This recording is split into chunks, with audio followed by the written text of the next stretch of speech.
கிராமங்களில் கடைகள், தொழில்களுக்கு உரிம கட்டணம் வசூலிக்கும் நடைமுறை எடப்பாடி பழனிசாமி ஆட்சியின் போதே இருந்ததாக அமைச்சர் ஐ. பெரியசாமி தெரிவித்துள்ளார். கிராமப்புற சிறு வணிகர்களுக்காக வணிக உரிமத்தை எளிமைப்படுத்த ஆலோசனை குழு அமைக்கப்படும் என்றும் அக்குழுவின் பரிந்துரைக்கு பிறகே புதிய சட்டம் அமல்படுத்தப்படும் என்றும் ஊரக வளர்ச்சித்துறை அமைச்சர் ஐ. பெரியசாமி தெரிவித்துள்ளார். இது தொடர்பாக அவர் வெளியிட்டுள்ள செய்தியில், கிராமப்புறங்களில் சிறு தொழில் மற்றும் வணிகம் செய்ய உரிமை கட்டணம் சட்டத்தை தமிழக அரசு ஏதோ புதிதாக கொண்டு வந்ததைப் போல் அவதூறு பிரச்சாரத்தை எதிர்க்கட்சித் தலைவர் எடப்பாடி பழனிசாமி அவிழ்த்துவிட்டுள்ளார் என கூறியுள்ளார்.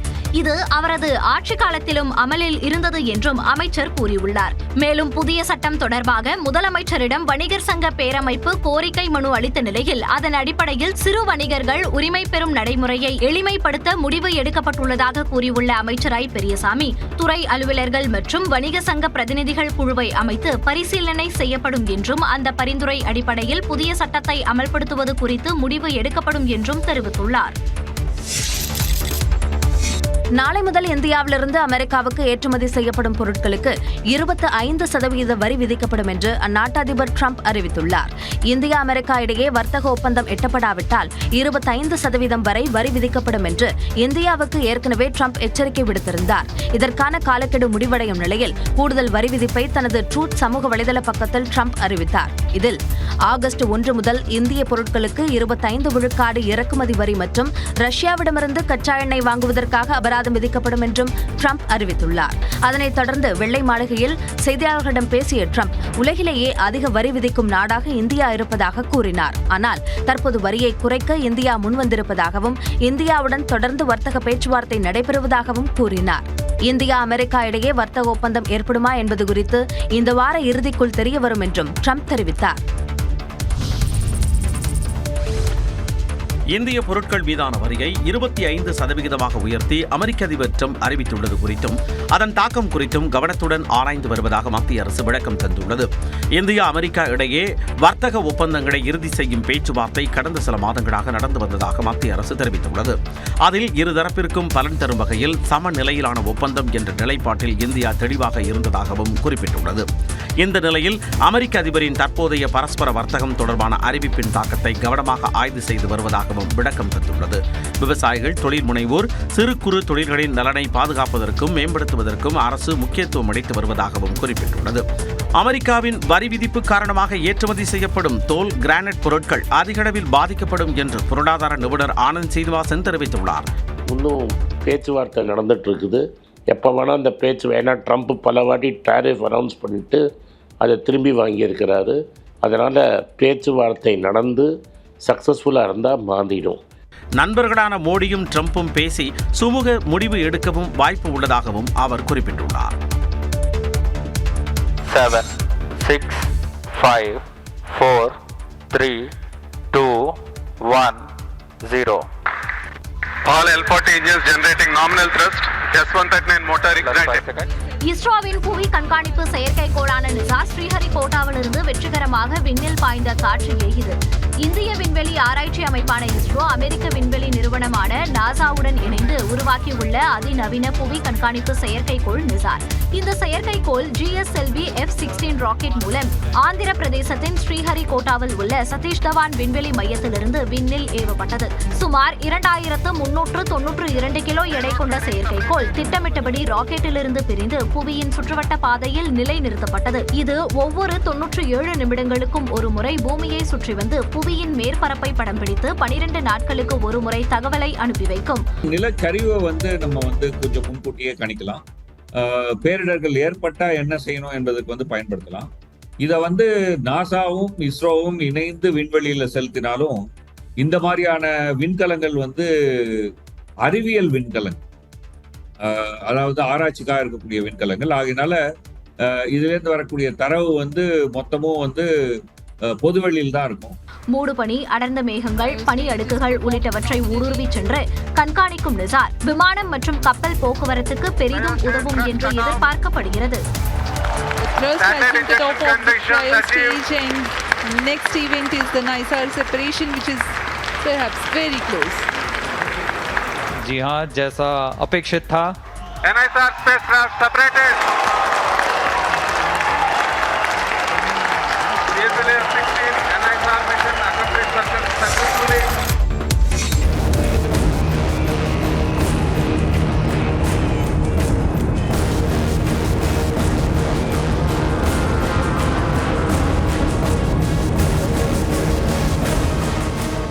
சென்னை பெருங்குடி ரயில் நிலையத்தில் பெண்ணின் அருகே அமர்ந்து இளைஞர் ஒருவர் செயின் பறிப்பில் ஈடுபட்ட காட்சிகளே இவை. சென்னை கோட்டூர்புரத்தைச் சேர்ந்த ரோசி என்பவர் வேளச்சேரியில் உள்ள தனியார் பள்ளியில் ஆசிரியராக பணியாற்றி வருகிறார். அவர் பணி முடிந்து வீடு திரும்புவதற்கு பெருங்குடி ரயில் நிலையத்தில் காத்திருந்தார். அப்போது அவருக்கு அருகே அமர்ந்த இளைஞர் ஒருவர் யாரும் எதிர்பாராத வகையில் பெண்ணின் கழுத்தில் இருந்த தாலிச் சங்கிலியை பறித்துச் சென்றார்.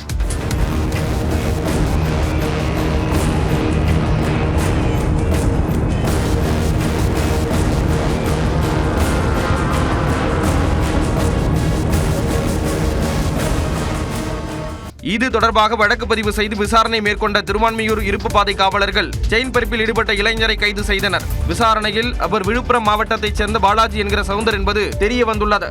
இவர் மீது ஏற்கனவே செல்போன் திருட்டு வழக்கு ஒன்று நிலுவையில் உள்ளதாக காவல்துறையினர் தெரிவித்துள்ளனர். முதலமைச்சர் மு க ஸ்டாலின் இன்று தலைமைச் செயலகம் செல்கிறார். மருத்துவ சிகிச்சை பெற்று குணமடைந்த முதலமைச்சர் மு க ஸ்டாலின் 10 நாட்களுக்கு பின்னர் தலைமைச் செயலகத்துக்கு இன்று செல்ல உள்ளார். இதய துடிப்பில் ஏற்பட்ட மாறுபாட்டை தொடர்ந்து தலை சுற்றல் பாதிப்பு ஏற்பட்டதால் முதலமைச்சர் மு க ஸ்டாலின் கடந்த 21ஆம் தேதி சென்னை அப்போலோ மருத்துவமனையில் அனுமதிக்கப்பட்டார். பின்னர் பூரண குணமடைந்த அவர் கடந்த ஞாயிற்றுக்கிழமை மாலை வீடு திரும்பினார். 10 நாட்களுக்கு பின்னர் தலைமைச் செயலகத்துக்கு இன்று செல்ல உள்ள அவர் முடிவுற்ற பல்வேறு திட்டப்பணிகளை தொடங்கி வைக்க உள்ளார். இதனைத் தொடர்ந்து தூத்துக்குடியில் வின்ஃபாஸ்ட் மின்சார வாகன உற்பத்தி ஆலையை ஆகஸ்ட் 4ஆம் தேதி நேரில் சென்று திறந்து வைக்க உள்ளார். வின்ஃபாஸ்ட் VF6, VF7 ஆகிய கார்களை தயாரிக்கும் பணியில் ஈடுபட்டுள்ள நிலையில் கார்களின் முதல் விற்பனையையும் முதலமைச்சர் மு க ஸ்டாலின் தொடங்கி வைக்க உள்ளார். இந்நிகழ்ச்சியில் கலந்து கொள்வதற்காக ஆகஸ்ட் 3ஆம் தேதி மாலையே சென்னையிலிருந்து விமானம் மூலமாக தூத்துக்குடிக்கு முதலமைச்சர் செல்ல உள்ளார். ஆகஸ்ட் மாதம் 26ஆம் தேதி பிரதமர் நரேந்திர மோடி மீண்டும் தமிழ்நாட்டுக்கு வருகை தர உள்ளார். பிரதமர் நரேந்திர மோடி கடந்த 26ஆம் தேதி 2 நாள் பயணமாக தமிழ்நாட்டுக்கு வருகை தந்தார். தூத்துக்குடி விமான நிலையத்தின் புதிய முனையத்தை திறந்து வைத்த அவர் கங்கை கொண்ட சோழபுரம் கோயில் நிகழ்ச்சிகளிலும் பங்கேற்றார். இந்நிலையில் ஆகஸ்ட் மாதம் 26ஆம் தேதி பிரதமர் மோடி மீண்டும் தமிழ்நாட்டுக்கு வருகை தர உள்ளார். இந்த முறை திருவண்ணாமலை மாவட்டம் மற்றும் சிதம்பரத்தில் நடைபெறவுள்ள நிகழ்ச்சிகளில் அவர் கலந்து கொள்ள உள்ளார். சிதம்பரம் நடராஜர் கோயிலுக்கு பிரதமர் வருகை தர உள்ள நிலையில் அப்போது மனதின் குரல் நிகழ்ச்சியும் பதிவு செய்யப்பட உள்ளது. அதைத் தொடர்ந்து செப்டம்பர் மாத இறுதியிலும் பிரதமர் மோடி தமிழ்நாட்டுக்கு வருகை தர உள்ளதாக கூறப்படுகிறது. பகல்காம் தாக்குதல் குறித்து விமர்சிக்கும் திமுக MP கனிமொழி 1998ஆம் ஆண்டில் தமிழ்நாட்டில் நடந்த வெடிகுண்டு சம்பவங்கள் குறித்து ஏன் பேசுவதில்லை என்று அதிமுக பொதுச் செயலாளர் எடப்பாடி பழனிசாமி கேள்வி எழுப்பியுள்ளார். சிவகங்கை மாவட்டம் மானாமதுரையில் பரப்புரை மேற்கொண்ட அவர் கள்ளக்குறிச்சியில் விஷச்சாராயம் குடித்து 67 பேர் உயிரிழந்த போது உளவுத்துறை என்ன செய்தது என்றும் ஆவேசமாக கேள்வி எழுப்பினார். 1998ஆம் ஆண்டு திரு கருணாநிதி அவர்கள் முதலமைச்சர் காலகட்டம் மரியாதைக்குரிய அத்வானி அவர்கள் கோயம்புத்தூருக்கு வராங்க. அப்போ பல இடத்துல குண்டு வெடிச்சு சுமார் 56 பேர் இறந்திருக்கிறாங்க. 56 பேர் இறந்திருக்கிறாங்க. 200 பேர் படுகாயமடைஞ்சிருக்காங்க. இதுக்கு என்ன பதில் சொல்ல போறாங்க? முன்னதாக கீழடியில் அருங்காட்சியகத்தை பார்வையிட்ட பின் செய்தியாளர்களிடம் பேசிய எடப்பாடி பழனிசாமி கீழடியை வைத்து சிலர் அரசியல் செய்வதாக சாடினார். இப்ப இது கேட்டுக்கிறாங்க, அதை கொடுக்கலைங்கிறாங்க. இதில் என்ன முரண்பட்ட கருத்து என்று தெரியல. எங்களை பொறுத்த வரைக்கும் அனுமதி கொடுக்க வேண்டும் என்பதை எங்களுடைய விருப்பம். ஆனால் அவர் கேட்கின்ற விளக்கத்தை இவர் கொடுக்கப்பட வேண்டும். முதல்ல என்ன விளக்கம் கொடுத்தாங்க, அவர் என்ன விளக்கம் கேட்டாங்கன்னு நாங்க அரசியல் இன்னைக்கு ஆட்சி அதிகாரத்தில் இல்லை இருந்தாலும் இந்த கீழடியில இந்த மாநில அரசு கேட்பதற்கு நாங்கள் துணை நிற்போம். கீழடி அகழாய்வு மிக முக்கியமானது என்றும் இதில் எந்த தவறும் நடந்துவிடக் கூடாது என்றும் எடப்பாடி பழனிசாமி தெரிவித்தார். பாஜக கூட்டணியில் OPS அணி தொடர்ந்து நீடிக்கிறதா என்ற கேள்வி எழுந்துள்ள நிலையில் அனைத்து கேள்விகளுக்கும் இன்று O பன்னீர்செல்வம் பதிலளிக்க உள்ளார். தேசிய ஜனநாயக கூட்டணியில் அதிமுக இணைந்தது முதல் அக்கூட்டணியில் ஏற்கனவே இடம்பெற்றிருந்த OPSக்கு பெரிய அளவில் முக்கியத்துவம் கொடுக்கப்படவில்லை என கூறப்படுகிறது. குறிப்பாக அண்மையில் தமிழ்நாடு வந்த பிரதமர் மோடியை சந்திக்க OPS நேரம் கேட்டும் அவருக்கு அனுமதி கிட்டவில்லை. இதனைத் தொடர்ந்து தமிழ்நாட்டிற்கு ஒதுக்க வேண்டிய கல்வி நிதியை மத்திய அரசு விடுவிக்காமல் இருப்பதற்கு கண்டனம் தெரிவித்து O பன்னீர்செல்வம் அறிக்கை வெளியிட்டார். எனவே தேசிய தேசிய ஜனநாயக கூட்டணியில் ஓபிஎஸ் அணி நீடிக்கிறதா என்ற கேள்வி எழுந்தது. தேனி மாவட்டம் பெரியகுளத்தில் உள்ள தனது இல்லத்தில் நேற்று செய்தியாளர்களை சந்தித்த ஓபிஎஸ் அனைத்து கேள்விகளுக்கும் இன்று பதிலளிப்பதாக கூறினார். அதற்கேற்ப சென்னை ஆரைபுரத்தில் உள்ள சொகுசு விடுதியில் தனது ஆதரவாளர்களுடன் இன்று காலை 10 மணிக்கு ஓபிஎஸ் ஆலோசனை மேற்கொள்கிறார்.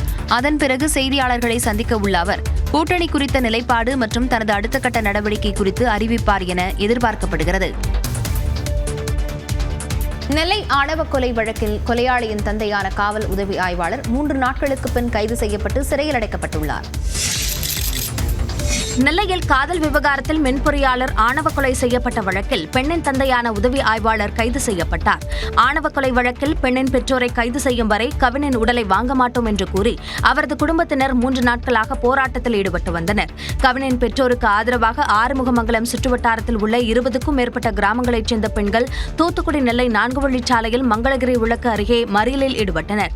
இந்த சூழலில் அமைச்சர்கள் KN நேரு, அனிதா ராதாகிருஷ்ணன் மற்றும் மாவட்ட ஆட்சியர் இளம்பகவத், தென்மண்டல ஐஜி பிரேம் ஆனந்த் சின்ஹா, டிஐஜி சந்தோஷ் உள்ளிட்டோர் கவினின் சொந்த ஊரான தூத்துக்குடி மாவட்டம் ஆறுமுகமங்கலத்திற்கு சென்று அவரது பெற்றோரை சந்தித்து ஆறுதல் கூறினர். வழக்கு சிபிசிஐடிக்கு மாற்றப்பட்டுள்ளதை எடுத்துக் கூறி கவினின் உடலை வாங்குமாறு பேச்சுவார்த்தை நடத்தினர். இதில் உடன்பாடு எட்டப்படவில்லை. இதற்கிடையே நெல்லையில் உளவுத்துறை ஏடிஜிபி டேவிட்சன் தேவாசி துர்வாதன் தலைமையில் உயர் அதிகாரிகளின் ஆலோசனைக் கூட்டம் நடைபெற்றது. அதற்கு அடுத்த சிறிது நேரத்தில் பெண்ணின் தந்தையான உதவி ஆய்வாளர் சரவணன் கைது செய்யப்பட்டார். அதன்பின் நெல்லை மாவட்ட குற்றவியல் நீதிமன்ற நீதிபதி சத்யா முன்பு ஆஜர்படுத்தப்பட்டார். அவரை ஆகஸ்ட் 8ஆம் தேதி வரை நீதிமன்ற காவலில் அடைக்க நீதிபதி உத்தரவிட்டார். நெல்லையில் காதல் விவகாரத்தில் பட்டியலின இளைஞரை கொன்றதாக கைதான பெண்ணின் சகோதரர் மீது குண்டாஸ் பாய்ந்த நிலையில் வழக்கு சிபிசிஐடிக்கு மாற்றப்பட்டுள்ளது. தூத்துக்குடி மாவட்டத்தைச் சேர்ந்த ஐடி ஊழியரான கவின் செல்வ கணேஷ் கடந்த 27ஆம் தேதி நெல்லையில் வெட்டி படுகொலை செய்யப்பட்டார். தனது சகோதரியிடம் கவின் பழகியதால் அவரை கொன்றதாக சுர்ஜித் காவல் நிலையத்தில் சரணடைந்தார். அவர் மீதும் அவரது பெற்றோரும் காவல் சார்பு ஆய்வாளர்களுமான சரவணன் கிருஷ்ணகுமாரி தம்பதி மீதும் வன்கொடுமை தடுப்புச் சட்டம் உள்ளிட்டவற்றில் வழக்கு பதிவு செய்யப்பட்டுள்ளது. சரவணன் கிருஷ்ணகுமாரி தம்பதி சஸ்பெண்ட் செய்யப்பட்டுள்ள நிலையில் சுர்ஜித் மீது குண்டர் தடுப்புச் சட்டத்தின் கீழ் வழக்கு பதியப்பட்டுள்ளது. இந்நிலையில் வழக்கின் தன்மை மற்றும் முக்கியத்துவத்தை கருத்தில் கொண்டும் நியாயமான பாரபட்சமற்ற விசாரணையை உறுதி செய்யவும் இந்த வழக்கு விசாரணையை சிபிசிஐடிக்கு மாற்றுவதாக டிஜிபி அறிவித்துள்ளார்.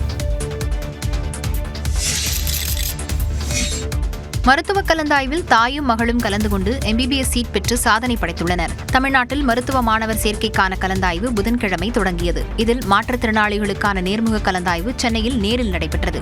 இதில் தென்காசி மாவட்டத்தைச் சேர்ந்த அமுதவல்லி என்ற 49 வயது பெண் பட்டியலின மாற்றுத்திறனாளிகள் பிரிவில் கலந்து கொண்ட நிலையில் அவருக்கு விருதுநகர் அரசு மருத்துவக் கல்லூரியில் இடம் கிடைத்தது. தனது மகள் சம்யுக்தா கிருபாயினி நீட் தேர்வுக்கு பயின்றபோது பாடங்களை தனது தாயிடம் பகிர்ந்துள்ளார்.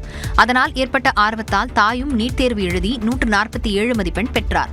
அதேபோல 460 மதிப்பெண்கள் பெற்றுள்ள மகளும் தனது இடத்தை உறுதி செய்துள்ளார். ஆசையில படித்தேன். ஏற்கனவே உங்களுக்கு 15 இயர்ஸ்க்கு முன்னாடி எனக்கு MBBS படிக்கணும்னு ரொம்ப ஆசை. அந்த டைமில் பிசியோதெரபிஸ்ட் தான் கிடைச்சது. சரி, அதிலே போதும்னு இருந்தேன். இப்போ எனக்கு ஒரு வாய்ப்பு கிடைச்சிருக்கு பாப்பாவால். அதனால் ஓகே, நான் நல்லா படிக்கலாம்னு படிச்சிட்டேன். அதனால் அவங்க தான் எனக்கு அப்ளிகேஷன் போட்டது எல்லாம் அவங்க தான். ஃபுல் சப்போர்ட்டு என் டாட்டர் தான். நான் படிக்கும் போது அம்மா கிட்ட சொல்லிட்டே படிப்பேன். ஸோ அம்மாவுக்கும் இன்ட்ரெஸ்டட். ஸோ அம்மாவும் சேர்ந்து படித்தாங்க. அவ்வளோதான். போன்ஸ் பற்றி வேணா சொல்லி தருவாங்க. அவ்வளோதான். இது வரைக்கும் ஃப்ரெண்ட்ஸ் நான் யார்ட்டையுமே ஷேர் பண்ணலை. அம்மா ஷேர் யாருக்குமே தெரியாது, ஃப்ரெண்ட்ஸ் யாருக்குமே தெரியாது. தாய் மற்றும் மகள் ஒரே நேரத்தில் மருத்துவ இடம் பெற்று சாதித்துள்ள நிலையில் படிப்புக்கு வயது ஒரு தடை அல்ல என மாணவியின் தாய் அமுதவல்லி நிரூபித்துள்ளார்.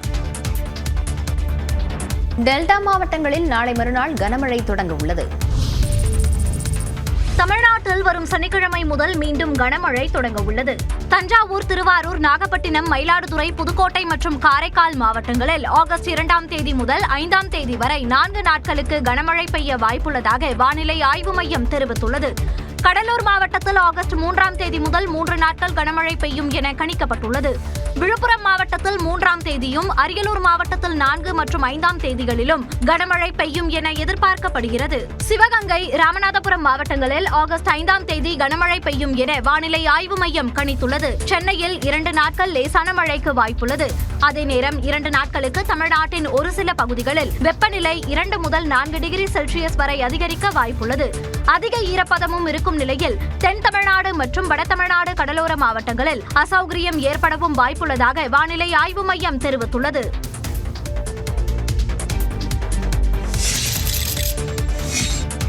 1999 பாஜக ஆட்சியை கவிழ்த்து அதிமுக வரலாற்று பிழையை செய்துவிட்டதாக முன்னாள் அமைச்சர் கடம்பூர் ராஜு கூறியது சர்ச்சையான நிலையில் தான் அப்படி பேசவே இல்லை என அவர் விளக்கம் அளித்துள்ளார்.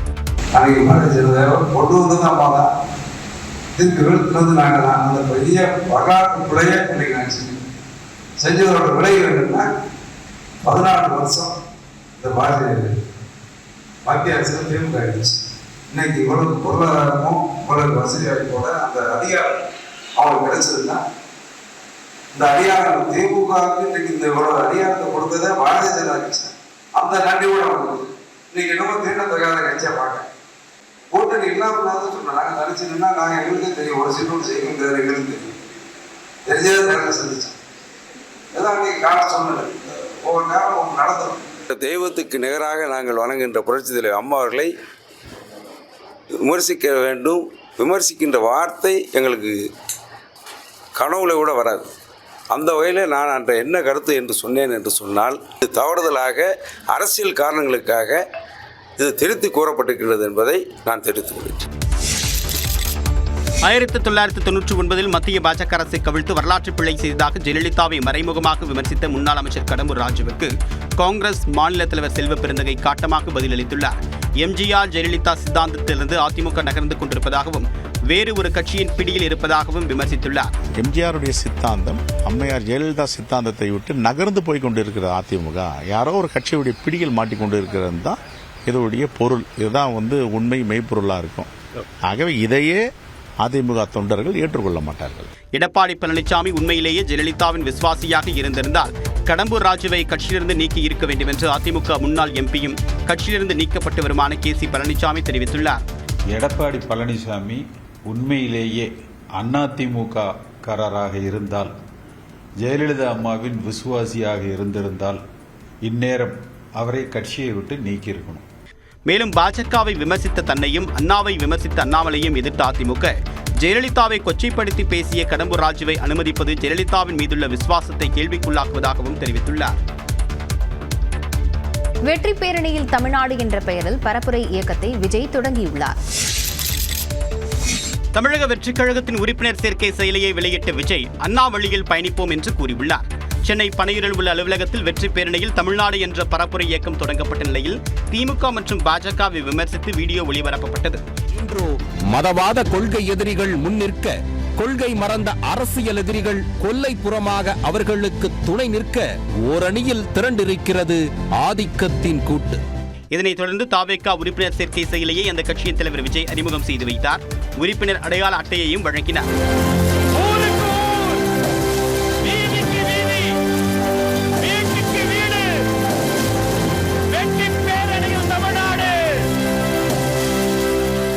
நிகழ்ச்சியில் பக்தியுடன் ஒருவர் கொடுத்த வேப்பிள்ளை மற்றும் அம்மன் பிரசாதத்தை வாங்கி விஜய் தன்னுடைய பாக்கெட்டில் வைத்துக் கொண்டார். பிறகு பேசிய விஜய் 1967, 1977 தேர்தல்களை போன்று 2026 தேர்தலும் மிகப்பெரிய தேர்தலாக அமையும் என்று கூறினார். அறிஞர் அண்ணா அவர்கள் சொன்ன அதே விஷயத்தை தான் நானும் இங்கே ரிப்பீட் பண்ணணும்னு ஆசைப்படுறேன். மக்களிடம் செல், மக்களிடம் இருந்து கற்றுக்கொள், மக்களுடன் வாழ், மக்களுடன் சேர்ந்து திட்டமிடு. இதை சரியா செஞ்சாலே போதும். ஊருக்கு ஊர், வீதிக்கு வீதி, வீட்டுக்கு வீடு, வெற்றி பேரணியில் தமிழ்நாடு. அண்ணாவின் கூற்றை மேற்கோள் காட்டிய விஜய் மதுரை மாநாடு, மக்கள் சந்திப்பு என்று அடுத்தடுத்த நிகழ்வுகள் இருப்பதாகவும் குறிப்பிட்டார். அண்ணா வழியில் வெற்றி பெறுவோம் என்று தாவேகா தலைவர் விஜய் கூறிய நிலையில் முதலமைச்சராக வேண்டும் என்பதற்காக அண்ணா கட்சி தொடங்கவில்லை என்று திமுக செய்தி தொடர்பாளர் TK சிலங்கோவன் விமர்சித்துள்ளார். தியாகம் செய்து உழைத்து, அதுவும் இல்லாமல் 52 தேர்தலில் திமுக கழகம் போட்டியிடவே இல்லை. தேர்தலில் நிற்கும் முடிவே எடுக்கவில்லை. கட்சியை ஆரம்பித்து 2 ஆண்டுகளில் முதலமைச்சர் ஆகிவிடுவேன் என்று அண்ணா சொன்னதே இல்லை. அண்ணா கொள்கைக்காக உழைத்தவர். எனவே அண்ணா வழி என்பது இவர்களுக்கு தெரியாத வழி. அண்ணா வழியை மேற்கோள் காட்டுவதன் மூலமாக தாவேகா ஒரு திராவிட கட்சி என்று விஜய் அடையாளப்படுத்துகிறார் என்று பத்திரிகையாளர் ஷபீர் அகமது கருத்து தெரிவித்துள்ளார். 2026 தேர்தலில் அதிமுக மீது அதிமுக பாஜக கூட்டணியில் இருக்கு அப்படின்னால விரக்தி அடைந்திருக்கிறவர்கள்லாம் வந்து விஜய் பக்கம் வருவதற்கான ஒரு வாய்ப்பு இருக்குமா அப்படின்றத நம்ம பார்க்கணும். அந்த இடத்தை தான் அவங்க வந்து எய்ம் பண்றாங்க அப்படின்னு நான் பார்க்கிறேன். இதனிடையே அண்ணாவளியில் செல்வதற்கு இன்னொரு கட்சி எதற்கு தம்பி என்று தாவேக தலைவர் விஜய்க்கு பாஜக மூத்த தலைவர் தமிழிசை சவுந்தரராஜன் தன்னுடைய எக்ஸ் பக்கத்தில் கேள்வி எழுப்பியுள்ளார். மக்கள் நலனில் இருந்து விலகி இருப்பவர்களின் ஓரணியில் தமிழ்நாடு நாடகத்திற்கும், மக்களிடமிருந்து விலகி இருப்பவர்களின் வெற்றி பேரணியில் தமிழ்நாடு நாடகத்திற்கும் மக்களின் ஆதரவு கிடையாது என்று தமிழிசை சவுந்தரராஜன் விமர்சித்துள்ளார். பாஜகவில் புதிதாக நியமிக்கப்பட்டுள்ள 14 மாவட்ட செயலாளர்களின் ஒருவராக குஷ்பு நியமிக்கப்பட்டுள்ளார். நடிகை குஷ்பு, சசிகலா, புஷ்பா, ராமலிங்கம், கரு நாகராஜன் உட்பட 14 பேரை பாஜகவின் மாநில துணைத் தலைவர்களாக நியமித்து மாநில தலைவர் நயினார் நாகேந்திரன் உத்தரவிட்டுள்ளார். இது தொடர்பாக அவர் வெளியிட்டுள்ள அறிக்கையில், பாஜக தேசிய தலைவர் JP நட்டாவின் ஒப்புதலுடன் புதிய மாநில நிர்வாகிகள் நியமனம் செய்யப்படுவதாக குறிப்பிட்டுள்ளார். அதன்படி சக்கரவர்த்தி, VP துரைசாமி, KP ராமலிங்கம், கரு நாகராஜன், சசிகலா, புஷ்பா, நடிகை குஷ்பு உட்பட 14 பேர் மாநில துணைத் தலைவர்களாக நியமிக்கப்பட்டுள்ளனர். இதேபோன்று கடந்த 2021ஆம் ஆண்டு கட்சி பொறுப்பிலிருந்து நீக்கப்பட்ட KT ராகவனை மாநில பிரிவு அமைப்பாளராக நயினார் நாகேந்திரன் நியமித்துள்ளார். கேசவ விநாயகம் மாநில அமைப்பு பொதுச் செயலாளராகவும், AP முருகானந்தம், கார்த்தியாயினி உள்ளிட்ட 5 பேர் மாநில பொதுச் செயலாளராகவும் நியமிக்கப்பட்டுள்ளனர். கராத்தே தியாகராஜன், வினோஜ் P செல்வம், அமர் பிரசாத் ரெட்டி உள்ளிட்ட 15 பேரை மாநில செயலாளர்களாக நியமித்து நயினார் நாகேந்திரன் உத்தரவிட்டுள்ளார். மாநில தலைமை செய்தி தொடர்பாளராக நாராயணன் திருப்பதியும், இளைஞரணி மாநில தலைவராக ST சூர்யாவும் நியமிக்கப்பட்டுள்ளனர். காங்கிரஸ் MLAவாக இருந்து பாஜகவிற்கு மாறிய விஜயதாரணிக்கு எவ்வித பொறுப்பும் வழங்கப்படாதது குறிப்பிடத்தக்கது. தான் பாஜக மாநில துணைத் தலைவராக நியமனம் செய்யப்பட்டது ஆச்சரியத்தை அளிப்பதாகவும் தான் அப்பதவியை எதிர்பார்க்கவில்லை எனவும் நடிகை குஷ்பு தெரிவித்துள்ளார். தமிழக பாஜக மாநில நிர்வாகிகள் பட்டியலை மாநில தலைவர் நயினார் நாகேந்திரன் வெளியிட்டார். அதில் நடிகை குஷ்பு உள்ளிட்ட 14 பேர் மாநில துணைத் தலைவர்களாக நியமிக்கப்பட்டுள்ளனர். இந்நிலையில் நியூஸ் 18 தமிழ்நாடு தொலைக்காட்சிக்கு பேட்டியளித்த பாஜக மாநில துணைத் தலைவரும் நடிகையுமான குஷ்பு தான் பதவிகளை எதிர்பார்க்கவில்லை என்றும், இருப்பினும் கட்சிக்காக ஏதாவது செய்ய வேண்டும் என்ற ஈடுபாடு தனக்கு நீண்ட காலமாக இருந்து வந்ததாக கூறினார். தன் மீது நம்பிக்கை வைத்து இந்த பொறுப்பை வழங்கியதற்காக பிரதமர் நரேந்திர மோடிக்கும் தமிழக பாஜக தலைவர் நயினார் நாகேந்திரனுக்கும் தாம் நன்றி தெரிவித்துக் கொள்வதாகவும் குஷ்பு கூறினார். ஒரு சர்ப்ரைஸா வந்தது எனக்கு, நான் எதிர்பார்க்கல. நீங்க பாத்தீங்கன்னா நான் இங்க சென்னையில ஷூட்டிங்ல இருக்கேன். திடீர்னு இந்த மாதிரி ஒரு அறிவிப்பு வரும்போது ரொம்ப சந்தோஷமா இருக்கு. தட் இவ்வளோ பெரிய போஸ்டிங் எனக்கு துணை மாநில தலைவர் சொல்லும்போது ஒரு பெரிய போஸ்டிங் எனக்கு கொடுத்துருக்குறாங்க. தேர்தலுக்கு இன்னும் 8 மாதங்கள் உள்ளதாகவும், கட்சியை பலப்படுத்தவும் வெற்றியடைய செய்ய வைக்க வேண்டும் என்பதே தனது நோக்கம் எனவும் பாஜக மாநில துணைத் தலைவர் குஷ்பு கூறினார். பாஜகவின் தேசிய நிர்வாகிகள் பட்டியலில் தனது பெயர் இடம்பெறும் என நம்புவதாக முன்னாள் சட்டமன்ற உறுப்பினர் விஜயதாரணி தெரிவித்துள்ளார். நியூஸ் 18 தமிழ்நாடு தொலைக்காட்சிக்கு தொலைபேசி வாயிலாக பேட்டியளித்த அவர் கட்சியில் இணையும் போதே பொறுப்புகளை பற்றி பேசியதாகவும் விளக்கமளித்துள்ளார். மாநில அளவிலான பட்டியல் தான் வெளியில வந்திருக்கு, இன்னும் தேசிய அளவிலான பட்டியல் வெளிவரல. அது நிச்சயமா அதுல இடம்பெறுவதற்கான வாய்ப்பு இருக்குன்னு நான் நினைக்கிறேன். அதனால அடுத்த கட்டத்துக்குள்ள அறிவிப்புல தான் வரும்னு நான் நினைக்கிறேன். மாநில பட்டியல் இல்லைன்னா தேசிய பட்டியல வருவதற்கான வாய்ப்புகள் அதிகம். அது அவங்களுக்கு ஆல்ரெடி தெரியும், நம்ம ஜாயின் பண்றப்பவே தெரியுமே நமக்கு என்ன பொறுப்பு கொடுக்கணும், எல்லாம் ஒரு முடிவோட தான் இருப்பாங்க. அந்த அறிவிப்புகள் வரும்போது நிச்சயமா அதுக்குண்டான வழிவகை செய்யப்படும் நான் நினைக்கிறேன். அவங்க தேசிய தலைவர் மாறுவதற்கான வாய்ப்புகள் இருக்கும், ஏன்னா அவர் அமைச்சரானதுனால. அந்த மாற்றத்துக்கு பிறகு இதெல்லாம் பண்றதுக்கு நான் சாத்தியக்கூறுகள் இருக்கு. சட்டவிரோத சூதாட்ட செயலிகளில் விளம்பரங்களில் நடித்தது தொடர்பாக அமலாக்கத்துறை விசாரணைக்கு ஆஜரான நடிகர் பிரகாஷ் ராஜ் விசாரணைக்கு முழு ஒத்துழைப்பு தந்ததாக கூறினார். ஹைதராபாத் மற்றும் விசாகப்பட்டினத்தில் ஜி-ட்வின், பரிமேட்ச், லோட்டஸ் 365 உள்ளிட்ட சூதாட்ட செயலிகள் மூலமாக சட்டவிரோத பண பரிமாற்றம் நடைபெற்றதாக புகார் எழுந்தது. பிரபல நடிகர்களின் விளம்பரங்களை நம்பி சூதாட்ட செயலிகளை பயன்படுத்தி ஒருவர் 3 கோடி ரூபாய் வரை பணத்தை இழந்ததாக புகார் தெரிவித்திருந்தார். இது தொடர்பாக நடிகர்கள் பிரகாஷ் ராஜ், விஜய் தேவரகொண்டா, ராணா டகுபாட்டி உள்ளிட்ட 29 பிரபலங்கள் மீது அமலாக்கத்துறை வழக்கு பதிவு செய்தது. இந்த வழக்கின் விசாரணைக்கு நேரில் ஆஜராகுமாறு பிரகாஷ் ராஜுக்கு அமலாக்கத்துறை சம்மன் அனுப்பியிருந்தது. அதன்படி ஹைதராபாத்தில் உள்ள அமலாக்கத்துறை அலுவலகத்தில் பிரகாஷ் ராஜ் ஆஜரானார். பிறகு செய்தியாளர் சென்றவர் தன் மீதான சூதாட்ட செயலி வழக்கில் அரசியல் பின்புலம் இல்லை என்று தெரிவித்துள்ளார். Money laundering of the betting apps, and I have come, and it was something which I did in 2016, and later on moral grounds I did not pursue it, and I gave them information that I have not received any money because I did not want to take money of that. Vijay Deverakonda August 6ஆம் தேதியும், Rana டகுபாட்டி August 11ஆம் தேதியும் ஆஜராக உள்ளனர். மாநிலங்களவையில் operation Sindoor குறித்து உள்துறை அமைச்சர் அமித்ஷா விளக்கம் தந்த நிலையில் பிரதமர் மோடி விளக்கம் தர வலியுறுத்தி எதிர்க்கட்சிகள் வெளிநடப்பு செய்தன. பெஹல்காம் தாக்குதல், அதைத் தொடர்ந்து நடந்த ஆபரேஷன் சிந்தூர் உள்ளிட்டவை குறித்து மக்களவையில் செவ்வாய்க்கிழமை நடந்த விவாதத்தில் பிரதமர் மோடி விளக்கம் தந்தார். இந்த நிலையில் மாநிலங்களவையில் பதிலளிக்க உள்துறை அமைச்சர் அமித்ஷா வந்தார். ஆனால் பிரதமர் மோடி வந்து பதிலளிக்க வேண்டும் என்று எதிர்க்கட்சிகள் அமளியில் ஈடுபட்டன. நாடாளுமன்ற வளாகத்தில் இருந்தும் பிரதமர் அவைக்கு வரவில்லை என்றால் அது அவையை அவமதிக்கும் செயல் என்று எதிர்க்கட்சி தலைவர் மல்லிகார்जुन கார்கே விமர்சித்தார். 16 घंटे चर्चा होने के बाद हमको इस सदन में प्रधानमंत्री आकर प्रकट होकर ஆனால் அதை ஏற்காததால் எதிர்க்கட்சி எம்பிக்கள் வெளிநடப்பு செய்தனர். தொடர்ந்து அவையில் பேசிய அமித்ஷா, காங்கிரசின் வாக்கு வங்கி மற்றும் திருப்திப்படுத்தும் அரசியல் மட்டுமே நாட்டில் பயங்கரவாதம் பரவுவதற்கு ஒரே காரணம் என குற்றம் சாட்டினார். कांग्रेस पार्टी को, भारतीय जनता पार्टी को आतंकवाद के बारे में सवाल पूछने का मन हुआ. ஜம்மு காஷ்மீர் விரைவில் பயங்கரவாதத்திலிருந்து விடுபடும் என்றும் அவர் உறுதியளித்தார். முன்னாள் அமைச்சர் செந்தில் பாலாஜிக்கு எதிரான வேலைக்கு லஞ்சம் பெற்ற வழக்கு விசாரணையை எப்போது முடிப்பீர்கள் என்று தமிழ்நாடு அரசு பதில் மனு தாக்கல் செய்ய உச்சநீதிமன்றம் உத்தரவிட்டுள்ளது. போக்குவரத்து துறையில் வேலை பெற்று தருவதாக கூறி மோசடி செய்த புகாரில் முன்னாள் அமைச்சர் செந்தில் பாலாஜிக்கு எதிரான 3 வழக்குகள் நீதிபதி சூரியகாந்த் தலைமையிலான அமர்வில் விசாரணைக்கு வந்தது. அப்போது இந்த வழக்கில் 900க்கும் மேற்பட்டவர்கள் மீது குற்றம் சாட்டப்பட்டுள்ள நிலையில் தனித்தனியாக விசாரிக்கும் போது காலவரையும் ஏற்படும் என்று நீதிபதிகள் கூறினர். குற்றம் சாட்டப்பட்டவர்களில் பிரதானமானவர்கள் யார், அவர்களின் பதவி என்ன என்பன உள்ளிட்ட விவரங்களை வழங்குமாறு தமிழ்நாடு அரசுக்கு உச்சநீதிமன்றம் அறிவுறுத்தியது. மேலும் முன்னாள் அமைச்சரின் வழக்கை அரசு வழக்கறிஞர் எதிர்கொள்வது மனுதாரரிடையே நம்பிக்கையின்மையை ஏற்படுத்தும் என்று நீதிபதிகள் கருத்து தெரிவித்தனர். எனவே இந்த வழக்கை எவ்வாறு நடத்தப் போகிறீர்கள் என்ற தெளிவான திட்டத்தை உச்சநீதிமன்றத்திடம் அளியுங்கள் என்று தமிழ்நாடு அரசுக்கு நீதிபதிகள் ஆணையிட்டனர். மேலும் இந்த வழக்கை எவ்வளவு காலத்தில் விசாரித்து முடிப்பீர்கள் என்பதை பதில் மனுவாக தாக்கல் செய்ய உத்தரவிட்ட நீதிபதிகள் விசாரணையை ஆகஸ்ட் 11ஆம் தேதிக்கு ஒத்திவைத்தனர். சக்தி வாய்ந்த நிலநடுக்கத்தால் ரஷ்யா, ஜப்பானில் கட்டடங்கள் குலுங்கின. ரஷ்யாவில் ஏற்பட்ட சக்தி வாய்ந்த நிலநடுக்கத்தை தொடர்ந்து அந்நாட்டின் கடற்கரையோரம் மற்றும் ஜப்பானில் சுனாமி அலைகள் தாக்கியதால் பொதுமக்கள் அச்சமடைந்துள்ளனர். ரஷ்யாவின் கிழக்கு பகுதியில் உள்ள கம்சத்கா தீபகற்பத்தில் 8.8 என்ற ரிக்டர் அளவிலான சக்தி வாய்ந்த நிலநடுக்கம் ஏற்பட்டது. இதனால் அங்கிருந்த கட்டடங்கள் குலுங்கின.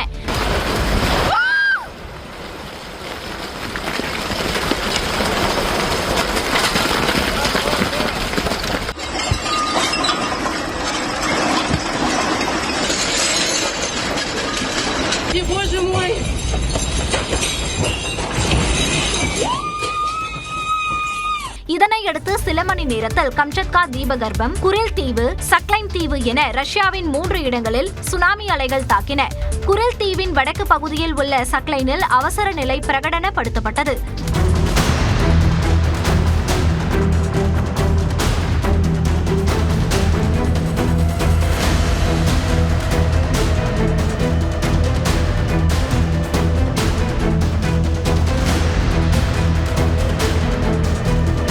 இதேபோன்று ஜப்பானின் வடக்கு பகுதியில் உள்ள இஷினோமாகி துறைமுகத்தில் சுமார் 50 சென்டிமீட்டர் உயரத்திற்கு கடல் அலைகள் எழும்பின. ஜப்பானில் பசிபிக் கடற்கரையை ஒட்டிய ஹொக்கைடோ முதல் ஒக்கினாவா வரை சுனாமி எச்சரிக்கை விடுக்கப்பட்டது. மேலும் 133 மாநகராட்சிகளில் உள்ள 9 லட்சம் பேர் பாதுகாப்பான இடங்களுக்கு செல்ல அறிவுறுத்தப்பட்டனர். இந்நிலையில் சுனாமி எச்சரிக்கை காரணமாக ஹொக்கைடோவில் உள்ள முக்காவா என்ற இடத்தில் பொதுமக்கள் மொட்டை மாடிகளில் தஞ்சமடைந்தனர்.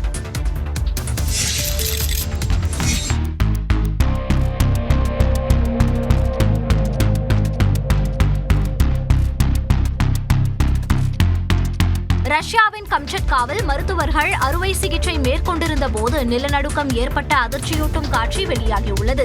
சக்தி வாய்ந்த நிலநடுக்கத்தால் மருத்துவமனை கட்டடம் குலுங்கிய போதும் பதறாமல் மருத்துவர்கள் சிகிச்சையை தொடர்ந்து மேற்கொண்டு வியக்க வைத்தனர். அப்போது சிகிச்சை தரப்பட்ட நோயாளி உட்பட அனைவரும் நலமுடன் இருப்பதாக ரஷ்ய சுகாதாரத்துறை விளக்கம் அளித்துள்ளது.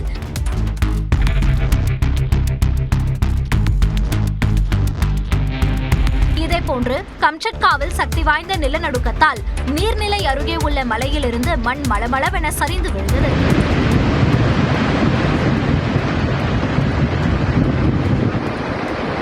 முன்னதாக அமெரிக்காவின் அலாஸ்கா, ஹவாய் மற்றும் அந்நாட்டின் தெற்கில் இருந்து நியூசிலாந்து வரையிலான கடல் பகுதிகளுக்கு சுனாமி எச்சரிக்கை விடுக்கப்பட்டிருந்தது. இதனால் இந்த பகுதிகளில் வசிக்கும் மக்கள் பாதுகாப்பான இடத்திற்கு படையெடுத்தனர். அமெரிக்காவின் ஹோனோலுலு சாலையில் வாகனங்கள் அணிவகுத்து சென்ற நிலையில் பெட்ரோல் நிலையங்களிலும் கூட்டம் அலைமோதியது. இதனிடையே ஹவாய்க்கு விடுக்கப்பட்டிருந்த சுனாமி எச்சரிக்கை திரும்ப பெறப்பட்டது. ஆஸ்திரேலியாவில் 16 வயதுக்கு உட்பட்ட சிறுவர்கள் யூடியூப் சேனல்களை நடத்துவதற்கும் யூடியூப் தொடர்பான வீடியோக்களுக்கு கமெண்ட் செய்வதற்கும் தடை விதிக்கப்பட்டுள்ளது. ஃபேஸ்புக், இன்ஸ்டாகிராம், ஸ்னாப்சாட், டிக்டாக் மற்றும் எக்ஸ் உள்ளிட்ட சமூக வலைதளங்களை குழந்தைகள் பயன்படுத்த தடை விதிக்கும் வகையில் உலகிலேயே முதன்முறையாக சட்டம் இயற்றிய ஆஸ்திரேலிய அரசு அதை கடந்த நவம்பர் மாதம் அமல்படுத்தியது. இதில் தற்பொழுது யூடியூபும் சேர்க்கப்பட்டுள்ளது. அதன்படி 16 வயதிற்குட்பட்டோர் யூடியூப் சேனல்களை நடத்த முடியாது. அதே நேரத்தில் யூடியூப் சேனல்களை பார்க்கலாம். எனினும் அதில் இடம்பெறும் விஷயங்கள் குறித்து கருத்து ஏதும் தெரிவிக்க முடியாது. ஆஸ்திரேலியாவில் நடத்தப்பட்ட ஆய்வில் 10 இல் 9 பேர் சமூக வலைதளங்களை குழந்தைகள் பயன்படுத்துவதற்கு கட்டுப்பாடு தேவை என கூறியுள்ளனர்.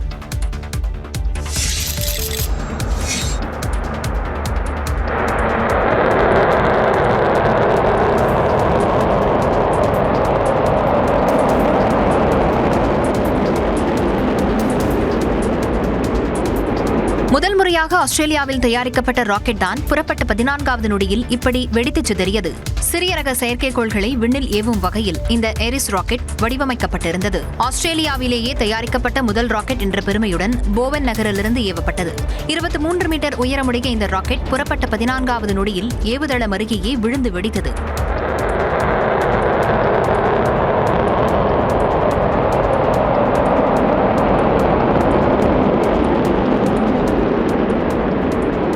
ஆனாலும் இதுவே வெற்றிதான் என ராக்கெட்டை தயாரித்த கில்மோர் ஸ்பேஸ் டெக்னாலஜிஸ் லிமிடெட் நிறுவனம் தெரிவித்துள்ளது.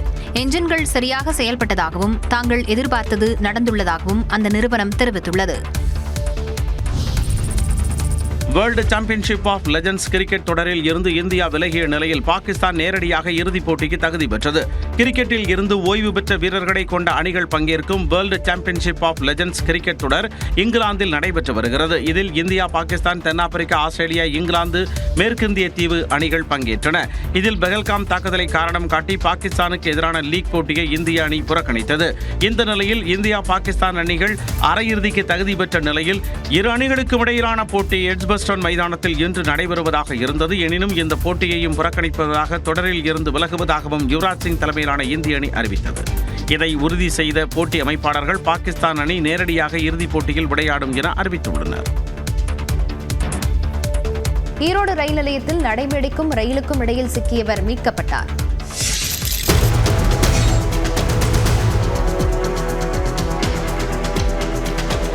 ஈரோடு ரயில் நிலையத்தில் ஓடும் ரயிலில் ஏற முயன்றபோது கால் தவறி ரயிலுக்கும் நடைமேடைக்கும் இடையே சிக்கியவரை ரயில்வே காவலர் பாதுகாப்பாக மீட்ட காட்சிகள் தான் இவை. கோவையில் இருந்து நேற்று காலை சென்னைக்கு இன்டர்சிட்டி ரயில் புறப்பட்டுச் சென்றது. ஈரோடு ரயில் நிலையத்திற்கு வந்தபோது அதில் இருந்து பயணி ஒருவர் தேநீர் வாங்குவதற்காக ரயில் நிற்பதற்கு முன்பாக இறங்க முயற்சி செய்தார். அப்போது திடீரென ரயிலுக்கும் நடைமேடைக்கும் இடையே சிக்கி சிறிது தூரம் இழுத்துச் செல்லப்பட்டார். அப்போது அங்கு பணியில் இருந்த ரயில்வே பாதுகாப்பு படை வீரர் அப்துல் ரஃபீக் ஓடிச் சென்று ரயில் பயணியை பாதுகாப்பாக மீட்டார்.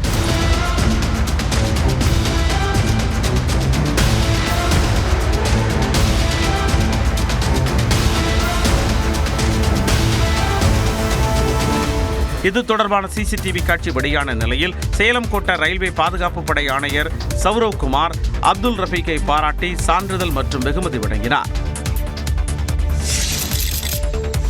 சென்னையில் கார் ஏற்றி இளைஞர் கொல்லப்பட்ட வழக்கில் கைதான மூவருக்கு ஆகஸ்ட் 13ஆம் தேதி வரை நீதிமன்ற காவல் விதிக்கப்பட்டுள்ளது. நண்பரின் காதலுக்கு உதவிய குற்றச்சாட்டில் சென்னை அயனாபுரத்தைச் சேர்ந்த கல்லூரி மாணவர் நிதின் சாய் கார் ஏற்றி கொல்லப்பட்டார். இந்த வழக்கில் கைது செய்யப்பட்ட திமுக நிர்வாகியின் பேரன் சந்துரு, ஆரோன், யஷ்வந்த் ஆகியோரை ஆகஸ்ட் 13ஆம் தேதி வரை சிறையில் அடைக்க நீதிபதி தயாளன் உத்தரவிட்டார். இதையடுத்து மூவரும் புழல் சிறையில் அடைக்கப்பட்டனர். இந்த நிலையில் நிதின் சாய் கார் ஏற்றி கொலை செய்யப்பட்ட வழக்கில் தங்களுக்கு ஆதாரம் எதுவும் தரவில்லை என்று அவரது தந்தை சுரேஷ் குற்றம் சாட்டியுள்ளார். இவங்க அரசியல் செல்வாக்கை பயன்படுத்தி வெளியில் வந்துருவாங்கன்னு நான் நினைக்கிறேன். எல்லாருமே அதுதான் சொல்லிட்டு இருக்காங்க. ஏன்னா சிசிடிவி ஃபோட்டோஜோ இது வரைக்கும் எதுவுமே அவங்க வெளியிடல. இந்த கொலை வழக்கில் தலைமறைவாக உள்ள 4வது நபரை கைது செய்ய வேண்டும் என்றும் அனைவருக்கும் உரிய தண்டனை பெற்றுத்தர வேண்டும் என்றும் சுரேஷ் வலியுறுத்தியுள்ளார்.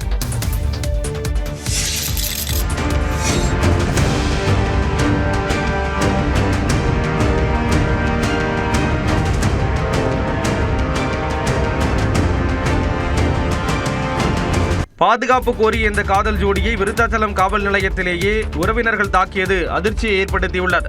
கடலூர் மாவட்டம் விருத்தாச்சலம் அடுத்த பெரிய கண்டியாங்குப்பத்தைச் சேர்ந்த சதீஷ் என்பவரும் சித்தேரி குப்பத்தைச் சேர்ந்த சந்தியா என்பவரும் காதல் திருமணம் செய்து கொண்டனர். இதனிடையே தனது மகளை காணவில்லை என்று சந்தியாவின் பெற்றோர் விருத்தாச்சலம் காவல் நிலையத்தில் புகார் அளித்திருந்தனர். இந்நிலையில் பாதுகாப்பு கோரி சதீஷ் மற்றும் சந்தியா விருத்தாச்சலம் காவல் நிலையத்திற்கு சென்றனர். இதனை அறிந்து அங்கு கூடிய சந்தியா மற்றும் சதீஷின் உறவினர்கள் 2 பேரையும் சரமாரியாக தாக்கினர்.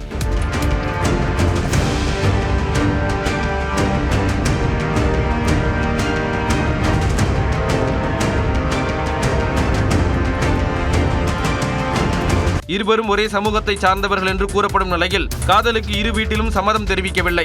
இந்நிலையில் காவல் நிலையத்திலேயே காதல் ஜோடியை தாக்கியவர்கள் மீது உரிய நடவடிக்கை எடுக்க வேண்டும் என்று கோரிக்கை எழுந்துள்ளது. தனது பெயரில் உள்ள மிளகாய் பொடி என்ற அடைமொழியை நீக்க புழல் சிறை நிர்வாகத்திற்கு உத்தரவிடக் கோரி பிரபல ரவுடி வெங்கடேசன் சார்பில் சென்னை உயர்நீதிமன்றத்தில் மனு தாக்கல் செய்யப்பட்டுள்ளது. சென்னை பாடியநல்லூரைச் சேர்ந்த மிளகாய் பொடி வெங்கடேஷ் என்ற கே வெங்கடேஷ் மீது தமிழ்நாடு மற்றும் ஆந்திராவில் பல்வேறு வழக்குகள் நிலுவையில் உள்ளன. குண்டர் சட்டத்தின் கீழ் கைது செய்யப்பட்ட வெங்கடேஷ் தற்போது புழல் சிறையில் அடைக்கப்பட்டுள்ளார். இந்நிலையில் தனது பெயரில் உள்ள மிளகாய் பொடி என்ற அடைமொழியை நீக்க புழல் சிறை நிர்வாகத்திற்கு உத்தரவிடக் கோரி சென்னை உயர்நீதிமன்றத்தில் அவர் மனு தாக்கல் செய்துள்ளார். அதில் தனது தாயார் 15 ஆண்டுகள் மிளகாய் பொடி வியாபாரம் செய்து வந்த நிலையில் சிறையில் தன்னை மிளகாய் பொடி என்ற அடைமொழியுடன் அதிகாரிகள் அழைப்பது மனரீதியான துன்புறுத்தலுக்கு ஆளாக்குவதாக குறிப்பிட்டுள்ளார். மேலும் மிளகாய் பொடியை தூவி கொலை செய்வீர்களா என தம்மிடம் கேட்பதால் சமூகத்தில் தனக்குள்ள நற்பெயருக்கு களங்கம் ஏற்படுவதாக மனுவில் குறிப்பிட்டுள்ளார். இதனால் ஆவணங்களில் இருந்து மிளகாய் பொடி என்ற அடைமொழியை நீக்க கோரி புழல் சிறை நிர்வாகம் டிஜிபி உள்ளிட்டோருக்கு மனு அளித்தும் எந்த நடவடிக்கையும் எடுக்கப்படவில்லை என வெங்கடேஷ் தெரிவித்துள்ளார். இந்த வழக்கு நீதிபதிகள் MS ரமேஷ், V லட்சுமி நாராயணன் அமர்வில் விசாரணைக்கு வந்தபோது இதை தனி நீதிபதிதான் விசாரிக்க முடியும் என்று கூறினர். இதனை அடுத்து இந்த வழக்கை நீதிபதி P வேல்முருகன் விசாரிக்க உள்ளார். பாஜக நிர்வாகியாக இருந்த வெங்கடேசன் சமீபத்தில் கட்சியிலிருந்து நீக்கப்பட்டது குறிப்பிடத்தக்கது. வேட்டுவம் படப்பிடிப்பின் போது ஏற்பட்ட விபத்தில் சண்டை கலைஞர் மோகன்ராஜ் உயிரிழந்த வழக்கில் இயக்குனர் ப. ரஞ்சித்துக்கு ஜாமீன் வழங்கப்பட்டுள்ளது. நாகப்பட்டினம் மாவட்டம் விழுந்தமாவடியில் கடந்த 13ஆம் தேதி கார் சேசிங் காட்சி படம் பிடிக்கப்பட்ட போது ஏற்பட்ட விபத்தில் மோகன்ராஜ் உயிரிழந்தார். இது தொடர்பாக இயக்குனரும் படத்தின் தயாரிப்பாளருமான ப. ரஞ்சித், சண்டை கலைஞர் வினோத், நீலம் தயாரிப்பு நிறுவன நிர்வாகி ராஜ்கமல், வாகன உரிமையாளர் பிரபாகரன் ஆகியோர் மீது கவனமின்றி மரணத்தை விளைவித்தல் உள்ளிட்ட 3 பிரிவுகளில் கீழையூர் காவலர்கள் வழக்கு பதிவு செய்துள்ளனர். இதில் 3 பேர் ஏற்கனவே முன்ஜாமீன் மற்றும் பிணை பெற்ற நிலையில் திரைப்பட இயக்குனர் ப. ரஞ்சித் கீழ்வேலூர் மாவட்ட உரிமையியல் மற்றும் நீதித்துறை நடுவர் நீதிமன்றத்தில் ஆஜரானார். போராட்டம் காரணமாக வழக்கறிஞர் ஆஜராகாத நிலையில் ரஞ்சித்திற்கு பிணை வழங்கி நீதிபதி மீனாட்சி உத்தரவிட்டார். தமிழ்நாட்டை கைப்பற்றுவதற்காக பாஜக பல்வேறு நாடகங்களை அரங்கேற்றி வருவதாக அமைச்சர் சிவசங்கர் கூறியுள்ளார். மத்தியில் ஆட்சியில் இருக்கும் பாஜக நடிகரை வைத்து கட்சி தொடங்கி தமிழ்நாட்டை கைப்பற்ற நினைப்பதாக அமைச்சர் சிவசங்கர் விமர்சித்துள்ளார். பெரம்பலூரில் விசிக சார்பில் நடைபெற்ற பொதுக்கூட்டத்தில் கலந்து கொண்டு பேசிய அவர் தமிழ்நாட்டை கைப்பற்றுவதற்காக பாஜக பல்வேறு நாடகங்களை அரங்கேற்றி வருவதாக சாடினார். ஒவ்வொரு தேர்தலுக்கும் யாராவது ஒரு புதிய நபரை ஒரு கட்சி ஆரம்பிக்க வைத்து அவர்களை தமிழ்நாட்டில் இறக்கி அதன் மூலம் வாக்குகளை சிதறடிப்பதற்கு பாஜக முயற்சி செய்வது வழக்கம். இப்பொழுது ஒரு நடிகரை பிடித்திருக்கிறார்கள். கல்லூரியிலே படிக்கின்ற மாணவர்களும் பள்ளியிலே படிக்கின்ற மாணவர்களையும் வைத்து ஏதோ ஒரு பெரிய பிம்பத்தை உருவாக்குவதற்கு துடிக்கிறார்கள். அவர்கள் பின்னால் அந்த இளைஞர்கள் போகாமல் தடுக்க வேண்டியது இந்த கூட்டத்திற்கு வந்திருக்கின்ற நம்முடைய ஒவ்வொருவருடைய கடமை. பாஜக தமிழ்நாட்டில் நுழைய விடாமல் தடுப்பது தமிழர்களின் கடமை என்றும் அமைச்சர் சிவசங்கர் தெரிவித்தார். திருச்சி திருவானைக்காவலில் செய்தியாளர்களை சந்தித்த அம்மா மக்கள் முன்னேற்ற கழகத்தின் பொதுச் செயலாளர் டிடிவி தினகரன் தேசிய ஜனநாயக கூட்டணியில் அதிமுக பாஜக உள்ளதாக EPS பேசியது குறித்து பதிலளித்தார். அந்த கட்சி இப்ப எங்க கூட வந்திருக்கு. அதனால அவங்களுடைய கூட்டணி பாஜக அவங்க ஏதோ அதுக்கு என்ன ஒரு அர்த்தம் சொல்றாங்க, இல்ல அதுக்கு ஏதோ ஒரு வார்த்தையில ஏதோ ஜாலம் பண்றாங்க. நான் சொல்றது யதார்த்தத்தை சொல்றேன். நாங்க எல்லாம் தேசிய ஜனநாயக கூட்டணியில இருக்கோம். தமிழ்நாட்டிற்கு மத்திய அரசு கல்வி நிதி விடுவிக்காமல் உள்ளதற்கு OPS கண்டனம் தெரிவித்ததற்கும் அவர் விளக்கம் தந்தார். ஒரு எத்தனையோ விஷயங்கள்ல தமிழ்நாட்டு மக்களுக்கு எதிரான விஷயங்கள் வர்றப்ப மத்திய அரசு ஏதோ ஒரு கண்ணோட்டத்தில் ஒரு சட்டமோ இல்லை ஒரு நடவடிக்கை எடுக்கிறப்ப தமிழ்நாட்டை பாதிக்கிறப்ப நம்ம இப்போ டங்ஸ்டன் வந்துச்சு, அதுக்கெல்லாம் எதிர்த்து நம்மலாம் குரல் கொடுக்கலையா? வலுவான கூட்டணியுடன் திமுகவை வீழ்த்துவோம் என்றும் டிடிவி தினகரன் கூறினார். தாவேக்க கொடியில் சிவப்பு, மஞ்சள் மற்றும் சிவப்பு நிறங்களை பயன்படுத்த தடை விதிக்க கோரி தாக்கல் செய்யப்பட்ட வழக்கை அபராதத்துடன் தள்ளுபடி செய்ய வேண்டும் என்று அக்கட்சியின் பொதுச் செயலாளர் ஆனந்த் உயர்நீதிமன்றத்தில் பதில் மனு தாக்கல் செய்துள்ளார். தாவேக்க கொடியில் உள்ள சிவப்பு, மஞ்சள் மற்றும் சிவப்பு நிறங்களை அதே வரிசையில் பயன்படுத்த திட்டமிட்டு அரசிடம் ஏற்கனவே பதிவு செய்து வைத்திருந்ததாக கூறி தொண்டை மண்டல சான்றோர் தர்ம பரிபாலன சபை உயர்நீதிமன்றத்தில் வழக்கு தொடர்ந்தது. அதில் இந்த நிறங்களை கொடிகளில் பயன்படுத்த தாவேக்கவுக்கு தடை விதிக்க வேண்டும் என்று அந்த அமைப்பு சார்பில் கோரிக்கை விடுக்கப்பட்டிருந்தது. இதனை விசாரித்த உயர்நீதிமன்றம் விஜய் தரப்பில் பதிலளிக்க உத்தரவிட்டிருந்தது. இதன்படி பதில் மனு தாக்கல் செய்த தாவேக்க பொதுச் செயலாளர் ஆனந்த் இந்த வழக்கை அபராதத்துடன் தள்ளுபடி செய்ய வேண்டும் என்று கோரிக்கை விடுத்துள்ளார்.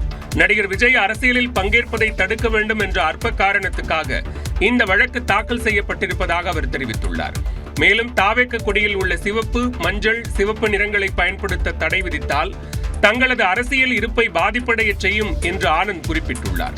இந்நிலையில் தாவேக்கவின் பதில் மனு தொடர்பாக தொண்டை மண்டல சான்றோர் தர்ம பரிபாலன சபை பதிலளிக்க நீதிபதி செந்தில்குமார் ராமமூர்த்தி உத்தரவிட்டுள்ளார். கோவை ஆலந்துறையை அடுத்த நல்லூர் வயல் சோலைப்படுகையில் 20 அடி ஆழ கிணற்றில் விழுந்த யானை பரிதாபமாக உயிரிழந்தது. நேற்றிரவு கூட்டத்தை விட்டு தொலைந்த யானை விளைநிலத்திற்குள் புகுந்தது. வழி தெரியாமல் திரிந்தபோது 20 அடி ஆழ கிணற்றில் யானை தவறி விழுந்தது. கிணற்றில் நீர் அதிகமாக இருந்ததால் யானை பரிதாபமாக உயிரிழந்தது. தகவல் அறிந்து சென்ற வனத்துறையினர் 3 கிரேன்களின் மூலம் யானையின் சடலத்தை கிணற்றிலிருந்து எடுத்தனர்.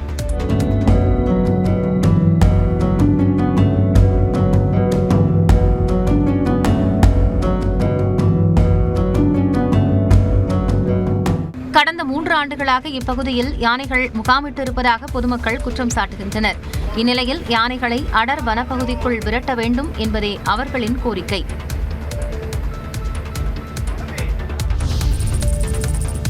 தமிழ்நாட்டில் ஆதிதிராவிடர் மற்றும் பழங்குடியினர் நல பள்ளிகளில் பயின்ற 135 பேர் ஐஐடி, என்ஐடி போன்ற உயர்கல்வி நிறுவனங்களில் சேர்ந்துள்ளனர். சமூகத்தில் பின்தங்கியுள்ள பட்டியல் மற்றும் பழங்குடி இனங்களைச் சேர்ந்த மாணவர்களின் நலனுக்காக தமிழ்நாடு அரசு சார்பில் ஆதிதிராவிடர் மற்றும் பழங்குடியினர் நல பள்ளிகள் இயங்கி வருகின்றன. இந்த பள்ளிகளில் கடந்த கல்வியாண்டில் 12ஆம் வகுப்பு பயின்ற 94% மாணவர்கள் தேர்ச்சி பெற்றுள்ளனர். இது முந்தைய ஆண்டை காட்டிலும் 10% அதிகமாகும். 12ஆம் வகுப்பு படிக்கும் மாணவர்களுக்கு அளிக்கப்பட்ட சிறப்பு பயிற்சிகள் மூலம் கிளாட், ஜேஇஇ, CUET, NIFT உள்ளிட்ட நுழைவுத் தேர்வுகளை எழுதினர். ஆன்லைன் மூலமும் நேரடியாகவும் அளிக்கப்பட்ட சிறப்பான பயிற்சிகள் மூலம் 135 மாணவர்கள் IIT, NIT, national institute of fashion technology, இந்திய கடல்சார் பல்கலைக்கழகம், தேசிய சட்டக்கல்லூரி, டெல்லி பல்கலைக்கழகம், காலனி வடிவமைப்பு மற்றும் மேம்பாட்டு நிறுவனம், ராஜீவ்காந்தி பெட்ரோலிய தொழில்நுட்ப நிறுவனம் ஆகிய உயர்கல்வி நிறுவனங்களில் சேர்ந்துள்ளனர். இதில் 28 பேர் ஆதிதிராவிடர் நல பள்ளிகளிலும் 107 பேர் பழங்குடியினர் நல பள்ளிகளிலும் பயின்றவர்கள். இவர்களை சென்னை தலைமைச் செயலகத்தில் இன்று நடைபெறும் நிகழ்ச்சியில் முதலமைச்சர் மு.க. ஸ்டாலின் பாராட்டி கௌரவிக்கிறார். கள்ளக்குறிச்சி மாவட்டம் உளுந்தூர்பேட்டை அருகே துக்க நிகழ்ச்சியில் பட்டாசு வெடித்து சிதறியதில் ஒருவர் உயிரிழந்தார். கீழ்குப்பம் வேலூர் கிராமத்தில் ஏழுமலை என்பவர் உடல்நலக்குறைவால் உயிரிழந்தார். உறவினர்கள் அஞ்சலிக்கு பிறகு அவரது உடலை மயானத்திற்கு எடுத்துச் செல்லும் நிகழ்வு தொடங்கியது. அப்போது வானில் வெடிக்கும் பட்டாசை விட்டதில் மேலே இருந்த மின்சார கம்பியில் பட்டு பட்டாசுகள் மீண்டும் திரும்பி வந்து சாக்குப்பையில் வைத்திருந்த பட்டாசுகள் மீது விழுந்து வெடித்து சிதறியது. இந்த விபத்தில் மேளமடிக்கும் தொழிலாளி மூர்த்தி சம்பவ இடத்திலேயே உயிரிழந்தார். 7 பேர் படுகாயமடைந்தனர். மேலும் அருகில் இருந்த 2 வீடுகளின் ஜன்னல் கண்ணாடிகள் சேதமடைந்தன. தகவல் அறிந்து வந்த காவல்துறையினர் உயிரிழந்த மூர்த்தியின் உடலை மீட்டு உளுந்தூர்பேட்டை அரசு மருத்துவமனைக்கு அனுப்பி வைத்தனர். படுகாயமடைந்தவர்களும் மேல் சிகிச்சைக்காக முண்டியம்பாக்கம் அரசு மருத்துவமனையில் அனுமதிக்கப்பட்டனர். திருவள்ளூர் மாவட்டத்தில் கடந்த அக்டோபரில் நடந்த ரயில் விபத்துக்கு சதிச் செயலே காரணம் என விசாரணை அறிக்கையில் கூறப்பட்டுள்ளது. தண்டவாளத்தில் இருந்த போல்ட் மற்றும் நட்டுகள் கழற்றி அகற்றப்பட்டதே திருவள்ளூர் மாவட்டம் கவரப்பேட்டை அருகே ரயில் விபத்திற்குள்ளாக காரணம் என தகவல் வெளியாகியுள்ளது. கடந்த ஆண்டு அக்டோபர் 11ஆம் தேதி மைசூரில் இருந்து சென்னை பெரம்பூர் வழியாக பீகார் மாநிலம் தர்பாங்கா நோக்கி சென்று கொண்டிருந்த பாக்மதி எக்ஸ்பிரஸ் ரயில் விபத்திற்குள்ளானது. திருவள்ளூர் மாவட்டம் கும்மிடிப்பூண்டியை அடுத்த கவரப்பேட்டையில் நின்றிருந்த சரக்கு ரயில் மீது மோதி இந்த பயங்கர விபத்து ஏற்பட்டது. இந்த விபத்தில் சுமார் 20 பயணிகள் படுகாயமடைந்த நிலையில் ரயில்வே துறை விபத்து குறித்து விசாரணை நடத்தி வந்தது. இந்த நிலையில் பாக்மதி எக்ஸ்பிரஸ் விபத்து திட்டமிட்டு நடத்தப்பட்ட சதி செயலாக இருக்கலாம் என்று விசாரணையில் அதிர்ச்சி தகவல் வெளியாகியுள்ளது.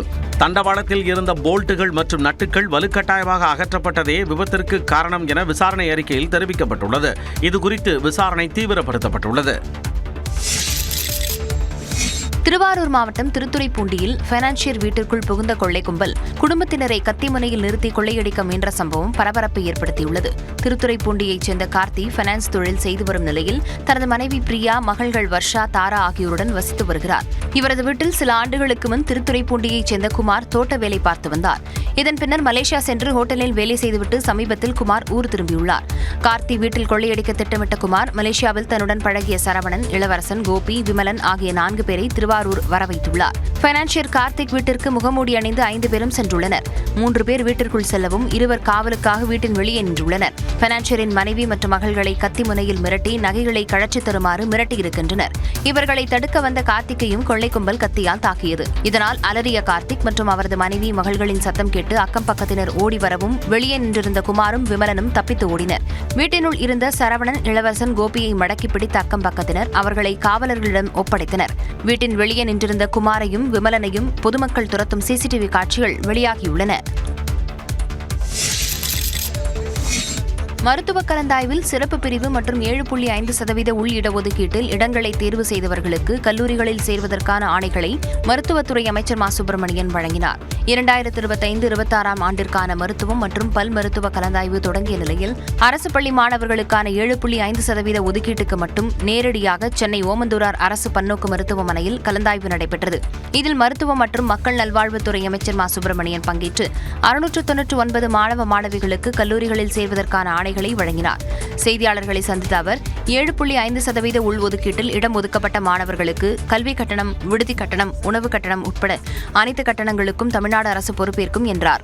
தமிழ்நாட்டின் முதலமைச்சர் அவர்கள் இந்த 7.5% இடஒதுக்கீட்டை இன்றைக்கு சட்டப்பூர்வமாக உறுதி செய்து தொடர்ச்சியாக கடந்த 4.5 ஆண்டு காலமாக இந்த ஒதுக்கீட்டு ஆணைகளை, சிறப்பு பிரிவு ஒதுக்கீட்டு ஆணைகளை வழங்கிக் கொண்டிருக்கிறார்கள். தொடர்ந்து பேசிய அமைச்சர் மா. சுப்பிரமணியன், தமிழ்நாட்டில் பொறியியல், வேளாண்மை, கால்நடை மருத்துவம், மீன்வளம், சட்டம் உள்ளிட்ட படிப்புகளுக்கு 7.5% இடஒதுக்கீட்டை தொடர்ந்து செயல்படுத்தி இந்தியாவிலேயே தமிழ்நாடு முன்மாதிரி மாநிலமாக விளங்குவதாக கூறினார். விசாரணைக்கு ஒத்துழைக்க மறுப்பதால் முன்ஜாமீனை ரத்து செய்ய கோரி காவல்துறை தாக்கல் செய்த மனுவுக்கு மதுரை ஆதீனம் வரும் 8ஆம் தேதிக்குள் பதிலளிக்க உயர்நீதிமன்றம் உத்தரவிட்டுள்ளது. தனது கார் மீது மற்றொரு கார் மோதியது குறித்து மதுரை ஆதீனம் சர்ச்சைக்குரிய வகையில் பேசியது தொடர்பாக சென்னை சைபர் கிரைம் காவல்துறையினர் வழக்கு பதிவு செய்தனர். இந்த வழக்கில் மதுரை ஆதீனத்திற்கு நிபந்தனை முன்ஜாமீன் வழங்கிய சென்னை முதன்மை அமர்வு நீதிமன்றம் வயதை சுட்டிக்காட்டி விசாரணை அதிகாரி நேரில் சென்று விசாரணை செய்து கொள்ள அறிவுறுத்தியிருந்தது. இந்த நிலையில் மதுரை ஆதீனம் விசாரணைக்கு ஒத்துழைக்கவில்லை என்பதால் அவருக்கு வழங்கப்பட்ட முன்ஜாமீன் ரத்து செய்ய கோரி காவல்துறை தரப்பில் உயர்நீதிமன்றத்தில் வழக்கு தாக்கல் செய்யப்பட்டது. இந்த வழக்கு நீதிபதி நிர்மல்குமார் முன்பு விசாரணைக்கு வந்தது. அப்போது காவல்துறை தரப்பில் மதுரை ஆதீனத்தை அவர் தங்கியிருக்கும் இடத்திற்கே சென்று விசாரணை மேற்கொண்டதாக தெரிவிக்கப்பட்டுள்ளது. அப்போது மதுரை ஆதீனத்தின் உடல்நிலை உள்ளிட்ட காரணங்களை கூறி விசாரணைக்கு ஒத்துழைக்கவில்லை என்றும், ஆனால் 7 மணி நேரத்திற்கு மேலாக மற்றொரு நிகழ்ச்சியில் கலந்து கொண்டதாகவும் தெரிவிக்கப்பட்டு அது தொடர்பான புகைப்பட ஆதாரங்கள் நீதிமன்றத்தில் தாக்கல் செய்யப்பட்டன. இதற்கு ஆதீனம் தரப்பில் பதிலளிக்க கால அவகாசம் வேண்டும் என கோரிக்கை வைக்கப்பட்டது. இதையடுத்து ஆகஸ்ட் 8ஆம் தேதிக்குள் மதுரை ஆதீனம் பதிலளிக்க உத்தரவிட்டு வழக்கின் விசாரணையை நீதிபதி தள்ளி வைத்தார். பீகாரின் வாக்காளர் பட்டியல் சிறப்பு திருத்தம் குறித்து விவாதம் நடத்த வேண்டும் என்ற எதிர்க்கட்சிகளின் கோரிக்கை நாடாளுமன்றத்தில் நிராகரிக்கப்பட்டுள்ளது. பீகாரின் வாக்காளர் பட்டியல் சிறப்பு திருத்த விவகாரம் நாடாளுமன்றத்தில் விவாதத்திற்கு எடுத்துக் கொள்ளப்பட மாட்டாது என்று நாடாளுமன்ற விவகாரத்துறை அமைச்சகம் தெரிவித்துள்ளது. பீகாரில் நடப்பாண்டு இறுதியில் சட்டமன்ற தேர்தல் நடைபெற உள்ள நிலையில் மாநிலத்தில் இந்திய தேர்தல் ஆணையம் வாக்காளர் பட்டியல் சிறப்பு திருத்தம் மேற்கொண்டது. அதன்படி வாக்காளர் பட்டியலில் இருந்து சுமார் 65 லட்சம் வாக்காளர்களின் பெயர்கள் நீக்கப்படுவதாக தேர்தல் ஆணையம் தெரிவித்துள்ளது. இதற்கு கடும் எதிர்ப்பு தெரிவித்துள்ள எதிர்க்கட்சிகள் இந்த விவகாரம் குறித்து நாடாளுமன்றத்தில் விவாதிக்க வேண்டும் என்று வலியுறுத்தி கடும் அமளியில் ஈடுபட்டு வருகின்றனர். இந்நிலையில் பீகாரின் வாக்காளர் பட்டியல் சிறப்பு திருத்த விவகாரம் நாடாளுமன்றத்தில் விவாதத்திற்கு எடுத்துக் கொள்ளப்பட மாட்டாது என்று நாடாளுமன்ற விவகாரத்துறை அமைச்சகம் தெரிவித்துள்ளது. தேர்தல் ஆணையத்தின் நடைமுறை செயல்பாடுகள் குறித்து நாடாளுமன்றத்தில் அரசு சார்பில் விளக்கம் அளிக்க தேவையில்லை என்றும் விளக்கம் அளிக்கப்பட்டுள்ளது.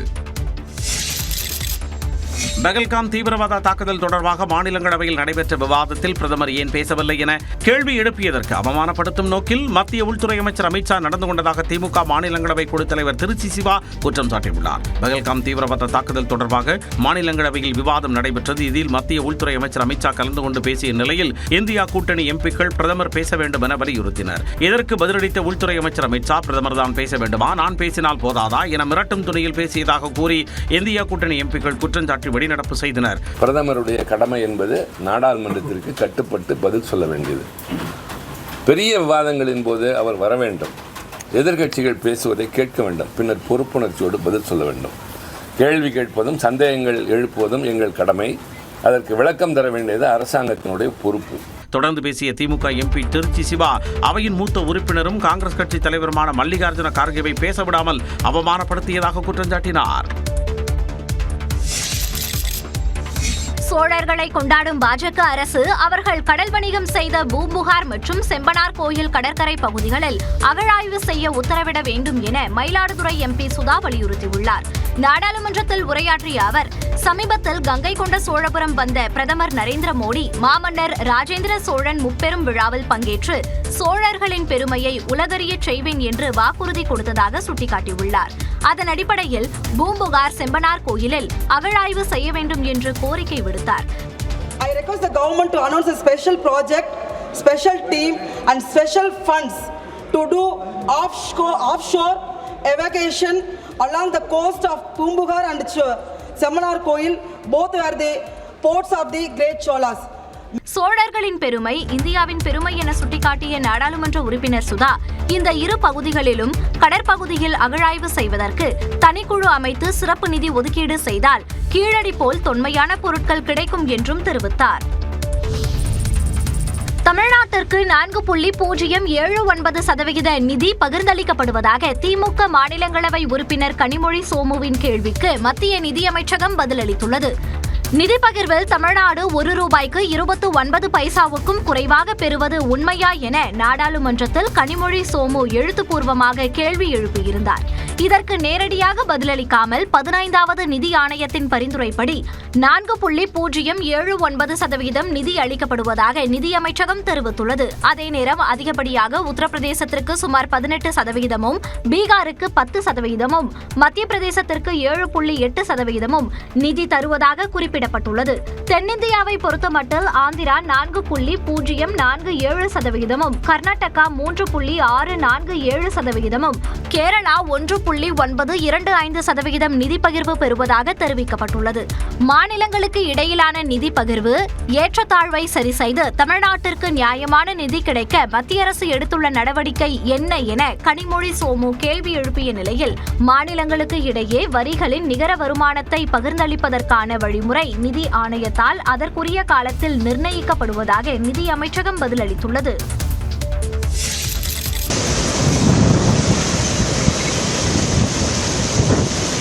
ஜம்மு காஷ்மீரில் பெய்து வரும் கனமழையால் அங்குள்ள ஆற்றில் வெள்ளம் ஏற்பட்ட காட்சிகளே இவை. ஜம்மு காஷ்மீரில் கடந்த ஒரு வார காலமாக தொடர்ந்து கனமழை பெய்து வருகிறது. இந்நிலையில் உத்தம்பூர் பகுதியில் உள்ள டவி ஆற்றில் கனமழையால் வெள்ளம் பெருக்கெடுத்து ஓடுகிறது.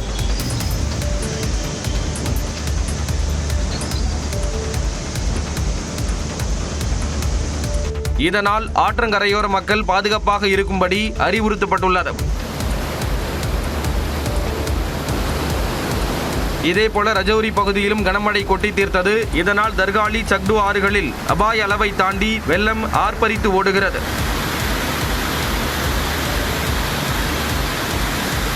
கனமழை வெள்ளத்தால் பொதுமக்கள் வீடுகளுக்குள்ளேயே முடங்கும் நிலை ஏற்பட்டுள்ளது. அங்கு பல்வேறு பகுதிகளில் கனமழைக்கு வாய்ப்பிருப்பதாக வானிலை மையம் தெரிவித்துள்ளது. நீதிபதி யஷ்வந்த் வர்மாவின் நடத்தை மீது நம்பிக்கை ஏற்படவில்லை என்று உச்சநீதிமன்றம் அதிருப்தி தெரிவித்துள்ளது. டெல்லி உயர்நீதிமன்ற நீதிபதியாக யஷ்வந்த் வர்மா இருந்தபோது அவரது வீட்டில் மூட்டை மூட்டையாக ரூபாய் நோட்டுகள் மீட்கப்பட்டது குறித்து விசாரிக்க குழு ஒன்றை உச்சநீதிமன்றம் அமைத்தது. இதனை எதிர்த்து நீதிபதி யஷ்வந்த் வர்மா தாக்கல் செய்த மனு உச்சநீதிமன்றத்தில் நீதிபதிகள் தீபங்கர் தத்தா, மாசி ஆகியோர் அடங்கிய அமர்வில் விசாரணைக்கு வந்தது. அப்போது வீட்டில் பணம் கைப்பற்றப்பட்ட விவகாரத்தில் உச்சநீதிமன்றத்தை முன்கூட்டியே நாடாமல் முறைகேடு நடந்திருப்பதை விசாரணை குழு உறுதி செய்த செய்த பின்னர் நாடியது ஏன் என்று நீதிபதிகள் கேள்வி எழுப்பினர். உச்சநீதிமன்ற தலைமை நீதிபதி ஒன்றும் தபால் நிலையம் அல்ல என்றும் தவறான நடத்தை தொடர்பான விவகாரங்கள் வரும்போது அவற்றை குடியரசுத் தலைவர் மற்றும் பிரதமருக்கு அனுப்ப வேண்டிய கடமை தலைமை நீதிபதிக்கு இருப்பதாகவும் நீதிபதிகள் தெரிவித்தனர். இந்த விவகாரத்தில் நீதிபதி யஷ்வந்த் வர்மாவிற்கு எதிராக நாடாளுமன்றம் தன் அதிகாரத்திற்கு உட்பட்டு தகுதி நீக்க நடவடிக்கைகளில் இறங்கியுள்ளதாகவும் இதில் நாடாளுமன்றம் இப்படித்தான் செயல்பட வேண்டும் என உச்சநீதிமன்றமும் சொல்ல முடியாது என்றும் குறிப்பிட்டனர். மேலும் நீதிபதி யஷ்வந்த் வர்மாவின் நடத்தை மீது நம்பிக்கை ஏற்படவில்லை என கூறிய நீதிபதிகள் தீர்ப்பை தேதி குறிப்பிடாமல் ஒத்திவைத்தனர்.